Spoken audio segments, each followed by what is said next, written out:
উপমহাদেশের প্রাচীন ও ঐতিহ্যবাহী রাজনৈতিক দল বাংলাদেশ আওয়ামী লীগ।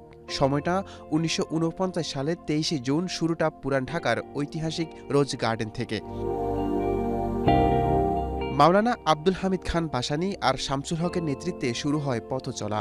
১৯৫০-এর নিখিল পাকিস্তান আওয়ামী লীগ নামক দলটির সভাপতি হন হোসেন শহীদ সোহরাওয়ার্দী, আর ৫৫-তে সাধারণ সম্পাদক নির্বাচিত হন বঙ্গবন্ধু শেখ মুজিবুর রহমান। এরপর বঙ্গবন্ধুর নেতৃত্বে বাঙালির স্বাধিকার থেকে বাংলাদেশের স্বাধীনতা সংগ্রাম সহ আন্দোলনের নানান অধ্যায়ে রয়েছে দলটির গৌরব উজ্জ্বল ভূমিকা। তখন প্রাথমিকভাবে দল গঠন করা হয়। মাওলানা ভাসানীর সভাপতি, শামসুল হক সাহেব সাধারণ সম্পাদক। বঙ্গবন্ধু তখন কারাগারে ছিলেন। কারাগারে থাকা অবস্থায় তাকে একমাত্র যুগ্ম সম্পাদক হিসেবে নির্বাচিত করে ঘোষণা করা হয়। তারা তীব্র ভাষায় তখনকার সরকারের দুর্নীতি, স্বজনপ্রীতি এবং জনগণের প্রতি তাদের অবিচার অত্যাচারগুলো তুলে ধরেন ও আন্দোলনের ডাক দেন। ৭৫-এর ১৫ আগস্ট বঙ্গবন্ধুকে নৃশংসভাবে হত্যা করা হলে চাপে পড়ে দলটি।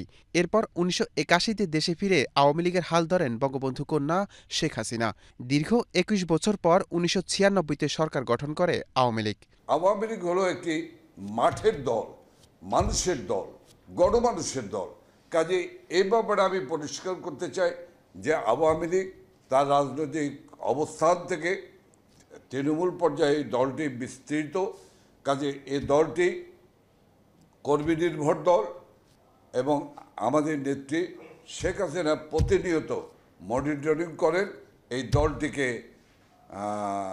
মানুষের কাছে থাকার জন্য। এই ৭৫ বছরের ইতিহাস বাংলাদেশের বাঙালি জাতিসত্তার,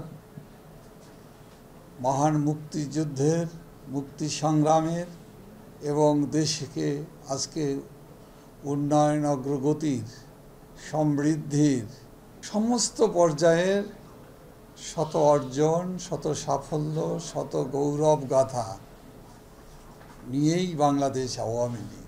৭.৫ দশক ধরে আওয়ামী লীগের পথ চলা এক গৌরব উজ্জ্বল। দীর্ঘ এই পথ চলায় সংগঠনটি বাঙালি জাতির অধিকার ও গণতন্ত্র প্রতিষ্ঠার সংগ্রামে সকল বাধাকে জয় করে সংযুক্ত করেছে একের পর এক সফলতা।